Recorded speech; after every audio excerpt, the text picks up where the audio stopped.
Hello everyone, I'm Sharon Clancy. I'm chair of the Raymond Williams Foundation, and I'm here in that context. I also work at the University of Nottingham in the School of Education, so education is close to my heart and it's very important to me, particularly the perspective of Raymond Williams at a time when we perhaps more than ever need to think about the importance of social change, adult education and participatory democracy at a time of considerable crisis in education, but specifically in democracy.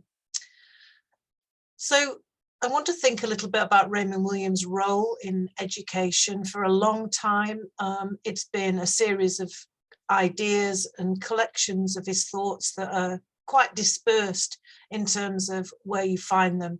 But there's been a very good recent book called Raymond Williams and Education by Ian Mentor, which really does try to draw together his influence on education itself. And I want to focus today on education, on culture, and on class in particular. And as Stuart Hall said, Raymond Williams not so much engaged the map of English culture as redrew it. He enabled us to think about culture as something not just owned by an elite, but as something that we all own and have a stake in. So I really wanted to reflect a little here about the contemporary importance of adult education, particularly in relation to culture and participatory democracy and Raymond Williams' role in that relationship. So just to say a little bit more about Williams himself, which I know a lot of people will already know, but to give some context for what I'm talking about here. So Williams was a Welsh cultural theorist, and he described himself interestingly as both a Welsh European and an eco-socialist. He was very clear on those positionalities. And I think it's important to really understand the incredibly broad reach of Williams's work. His importance, not just to education, but to contemporary understandings of culture and politics, media, and also, of course, sustainable living in relation to his later work around eco-socialism. And as I said at the start, he had a strong emphasis throughout all his work, right from keywords in the late 70s through to his last works towards 2000 around culture. And he talks about culture is ordinary. It's not just held by people in high institutions. It's not just an elite concept of culture that might be displayed through the opera or specific forms of art or specific forms of literature, but every society, every community has its own culture, its own way of life, and its own specific and particular forms of meaning and communication. Raymond Williams is famous for calling for a long revolution. He recognized that if we are trying to move towards a more educated and participatory democracy, that it takes time. And sadly, he also acknowledged that there are cycles in this process, and we're often moving backwards to move forwards again in a kind of dialectical shift. He said, I've often defined my own social purpose as the creation of an educated and participating democracy. So he saw education as central to a fully participatory democracy, to people who are fully educated in their own positionality in society and understand education as having a social purpose, if you like, in order to enable people to participate in true democracy. And in 1961, in his The Long Revolution, which is an incredibly important seminal work, I'd argue, I think he really tries to unearth what the true purpose of education is all about. And it's very much appearing the whole book to the importance of learning for life, throughout life, but also for life, connected to one's own positionality, one's own lived experience. And in this work, he really tries to think about adult education as a struggle between three critical traditions. And this is both historical in terms of its analysis, but I also believe it has a strong contemporary application. He says that these three traditions always battle for supremacy and vie for position. And these were the old humanist tradition, which might perhaps be best understood in the context of university education, the old extramural departments, which are now sadly vanished from the adult education scene, an academic focus, a focus on the humanities, a proud tradition, if you like, of academic education itself.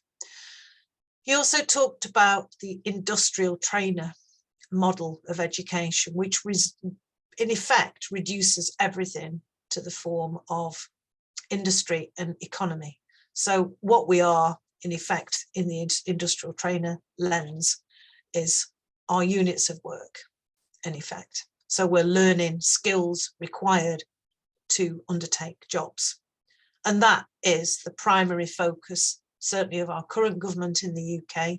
And it has been probably, and in the ascendancy as a notion, as a lens for the last 30 years at least. Alongside that is the democratic or public educator role and function, which is something that Williams felt incredibly strongly about, was obviously the lens through which he would prefer to see us educated or becoming educated. And this really takes account of our roles and relationships within society. It takes account of the need for dialogue and discussion for people recognizing where they are in terms of their own position in society, having the opportunity to explore those issues, and creating, going back to his previous comment, an educated and participating democracy, fully informed and engaged. So he moved on in 1983 in towards 2000 to thinking about what we need in order to create this emancipatory relationship with education. And he talks about the communal means by which we seek this emancipation, particularly in the last chapter of Towards 2000. He talks about that we need, our need for resources for a journey of hope. And this has been an incredibly important watchword for much of my own work, in that he's describing ways of countering what he called Plan X, which in effect is the neoliberal agenda that is so hegemonous now. And he said, Plan X people resemble the hardest kinds of revolutionary who drive through at any cost to their perceived objectives. But the difference of Plan X from revolution is that no transformed society, no new order, no lasting liberation seriously enters these new calculations, though their rhetoric may be retained. So he talks really about that, the kind of tensions that creates in, if you like, an organized labor movement, both about class formation and the mistakes that are made in having a very centralized society, which doesn't recognize local expressions of democracy in particular.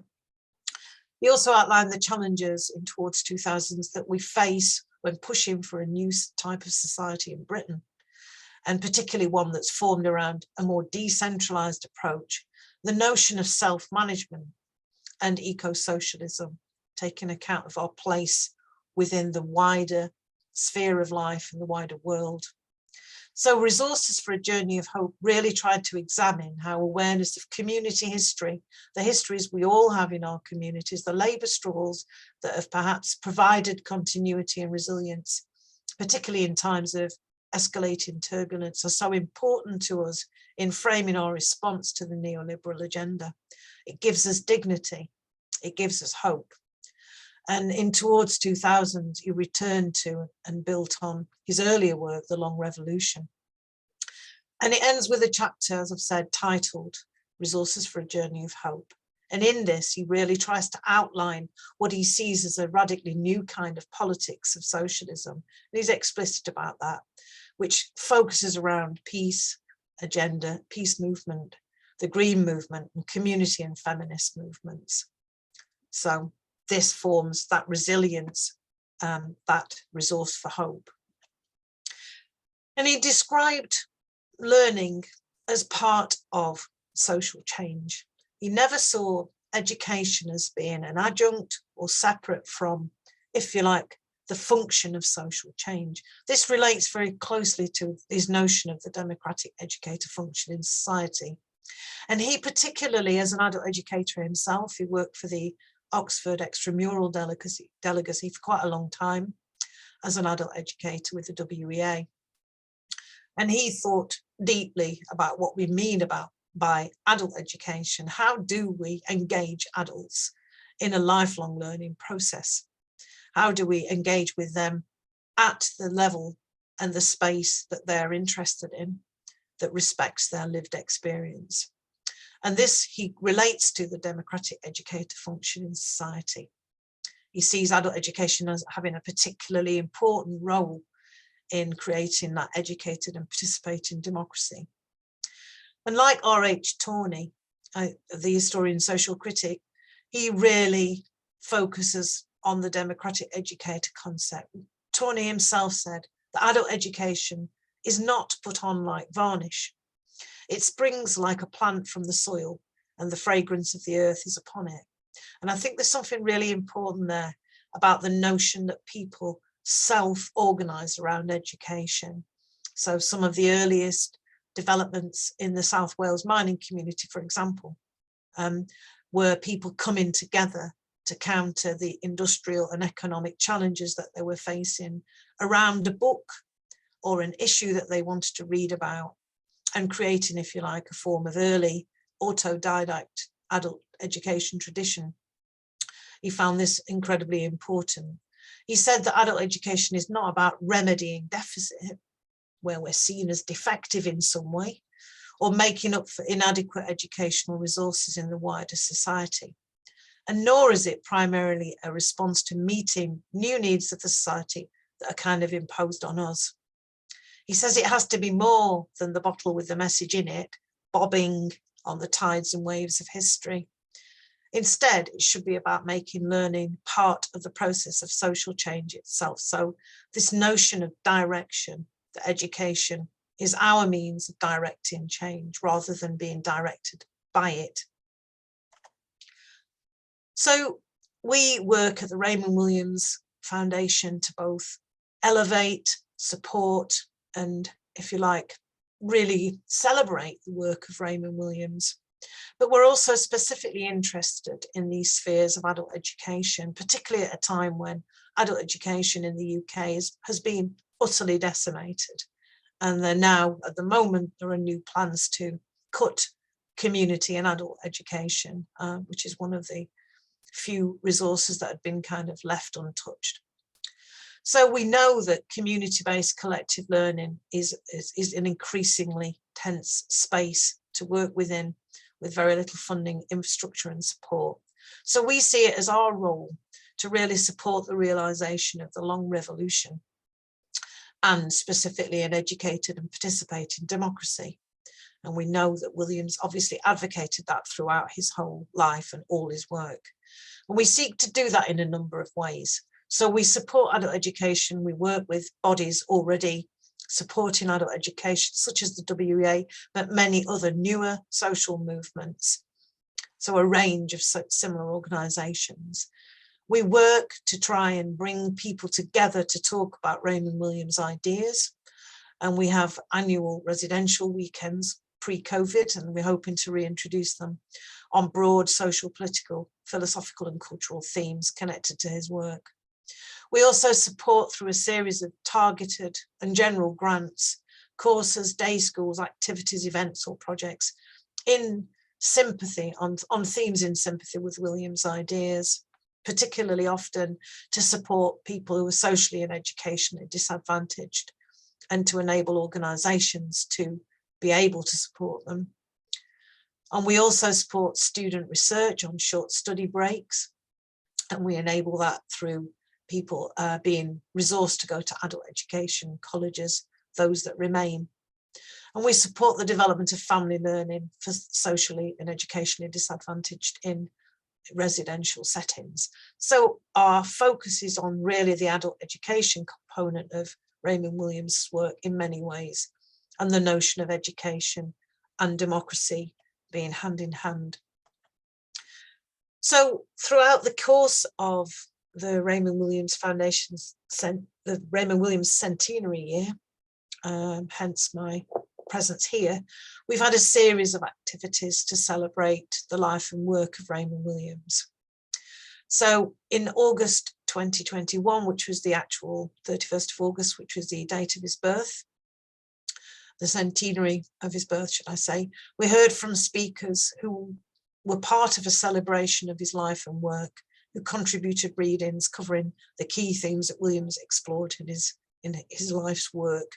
So that, as I've said earlier, is around culture and community, democracy, literature, ecology and education. He wrote phenomenal amounts and had an incredibly broad reach in terms of his thinking.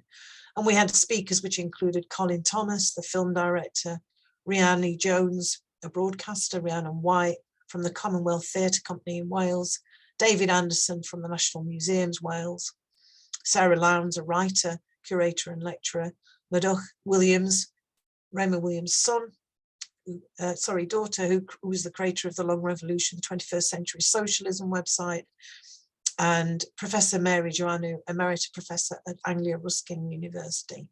So we're trying to really promote people who've had a connection with Williams, not necessarily who've been taught by him, though we did in fact try to elicit support from people who'd been taught and or worked with Williams at the centenary event. We've continued to do that through the What Raymond Williams Means to Me series, which I was very involved in myself. So as part of the whole year centenary project, we undertook a series of short films, interviews and texts.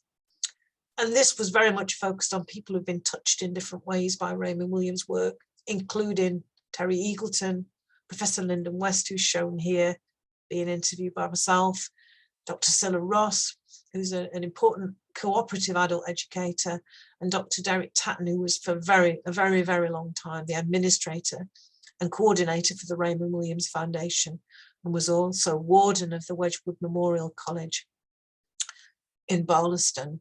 So we have a very rich series of resources, series of interviews, trying to explore Raymond Williams' deep and long-lasting impact on those who knew him, those who worked with him, those who were taught by him, and those who've read and been influenced by his work.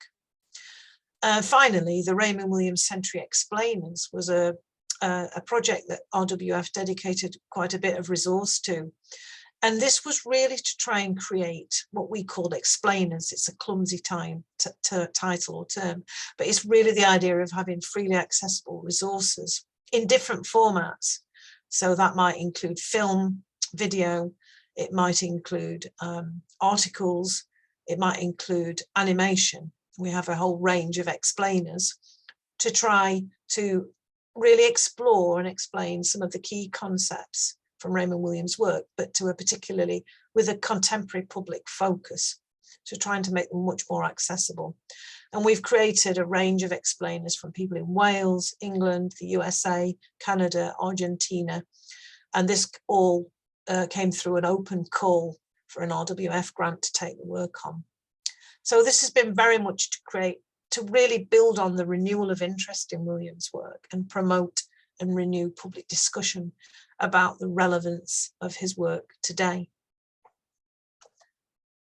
And that is me.